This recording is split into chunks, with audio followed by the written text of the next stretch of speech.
Welcome to my YouTube channel. ඔයා පාඩම් කරන්නේ උදේටද? එහෙම නැත්නම් රැටද? උදේ හරි රාත්‍රියේ හරි කියන කාලය අතරින් ඔයාට පහසුයි කියලා හිතන කාලය තමයි ඔයාට පාඩම් කරන්න තියෙන හොඳම කාලය වෙන්නේ. ඔයාට රැට ඉක්මනින් නිදිමත එනවා නම්, ඔයා රාත්‍රියේ කලින් නිින්දට යනවා නම්, ඔයාට පාන්දරින් අවදි වෙන්න පුළුවන් නම් ඔයාට පාඩම් කරන්න තියෙන හොඳම කාලය තමයි උදෑසන කාලය. නමුත් ඔයාට පාන්දරින් අවදි වීමට අපහසු නම්, රාත්‍රියේදී වැඩි කාලයක් නිදිමතක් නැතුව පාඩම් කරන්න පුළුවන් නම් ඔයාට පාඩම් කරන්න තියෙන හොඳම කාලය තමයි රාත්‍රී කාලය. මේක එකිනෙකාගෙන් එකිනෙකාට වෙනස් වෙනවා. ඉතින් ඔයා මුලින්ම ඔයාට පාඩම් වැඩ හොඳින් ක්‍රියාශීලීව කරන්න පුළුවන් කාලය මොකක්ද කියලා තෝරගන්න ඕන. ඔයා පාන්දරින් අවදි වෙලා පාඩම් කරන කෙනෙක් නම් රාත්‍රියේදී නිින්දට යන්න කලින් පසුදින අවදි වෙලා ඔයා කරන්න ඕන වැඩ ටික පොඩි නෝට්බුක් එකක සටහන් කරගන්න. ඒ වගේම ඔයා පාඩම් කරලා නිදාගන්න යන්න කලින් ඔයා පාඩම් කරපු තැන පිළිවෙලකට හදලා යන්න අමතක කරන්න එපා.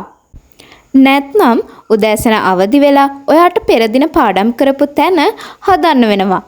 එතකොට ඔයාට ඔයාගේ පාඩම් වැඩ කරන්න තියෙන කාලය අපත යනවා. ඒ වගේම ඔයා පාඩම් කරන තැන පිළිවෙලකට තියෙනකොට ඔයාට උදෑසන අවදි වෙලා සැහැල්ලුවෙන් ඔයාගේ පාඩම් වැඩ ටික කරගන්න පුළුවන්. ඔයා පාන්දරින් අවදි වෙලා පාඩම් වැඩ කරන්න ඕනි නිසා රාත්‍රියේදී හොඳ නිින්දක් ලබා ගන්න. ඒක ඔයාගේ දවස ප්‍රබෝධමත්ව ආරම්භ කරන්න උදව් වෙයි. ඒ වගේම පාඩම් කරන කරුණු ඉතා ඉක්මනින් හොඳින් අවබෝධ කරගන්නත් උදව් වෙයි. ඔයා පාන්දරින්ම අවදි වෙලා වොෂ් එකක් දාගෙන තේ එකක් බොනවා නම් ඒකත් අරගෙන පාඩම් වැඩ කරන්න රෙඩි වෙන්න. උදේ පාඩම් කරනකොට ඔයාට ගොඩක් අමාරු සබ්ජෙක්ට් එකක්, ඒ කියන්නේ ටිකක් හේමින් අධ්‍යයනය කරමින් පාඩම් කරන්න ඕනි සබ්ජෙක්ට් එකක් පාඩම් කරන්න ගන්න. සාමාන්‍යයෙන් උදෑසන 4-6 අතර කාලය තුල මොළයේ ක්‍රියාකාරීත්වය 100% වෙනවා. ඒ නිසා ඔයාට ක්‍රියාශීලීව ඔයාගේ පාඩම් වැඩ ටික හොඳින් කරගන්න පුළුවන්. ඔයා රාත්‍රියේ පාඩම් කරන කෙනෙක් නම් ඔයාට පාඩම් කරන්න නිදහස්, නිහඬ, සාමකාමී වටපිටාවක් පහසුවෙන්ම හදාගන්න පුළුවන්. ඔයා රාත්‍රියේ පාඩම් කරනකොට වැඩිපුර පිටිසහිත ආහාර ගන්න එපා. ඔයා පාඩම් වැඩ කරනකොට නිතර ජලය පානය කරන්න. එකම විදිහකට පාඩම් කරන්න යන්න එපා. එතකොට නිදිමත එන්න පුළුවන්. ඒ නිසා ස්ටඩි ටිප්ස් ෆලෝ කරන්න. Mind maps, teach what you learn, mobile apps වගේ අපි කලින් කියලා දුන්න ස්ටඩි ටිප්ස් ඔයාට ෆලෝ කරන්න පුළුවන්. එතකොට ඔයාට රාත්‍රී කාලයේ වැඩි වෙලාවක් නිදිමතක් නැතිව පාඩම් වැඩ කරන්න පුළුවන්.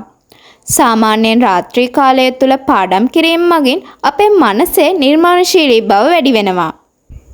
රාත්‍රී කාලයේදී ඔයා පාඩම් කරලා ඉවර වෙලා නිින්දට යන නිසා ඔයා පාඩම් කළ දේවල් ඔයාගේ මනසේ හොඳින් තැම්පත් කරගන්න පුළුවන්. ඒ නිසා ඔයාට පාඩම් කළ දේවල් හොඳින් මතක තියාගන්න පුළුවන් වෙනවා. ඉතින් ඔයා උදේ කාලයේ පාඩම් කළත් රාත්‍රී කාලයේ පාඩම් කළත් වැදගත්ම දේ වෙන්නේ ඔයා ඵලදායීව පාඩම් වැඩ කරන එකයි. ඒ නිසා ඔයා පාඩම් වැඩ කරන කාලය තුල අනවශ්‍ය දේවල් සිදු නොකර පාඩම් වැඩවලට ફોකස් එක දීලා හොඳින් වැඩ කරන්න.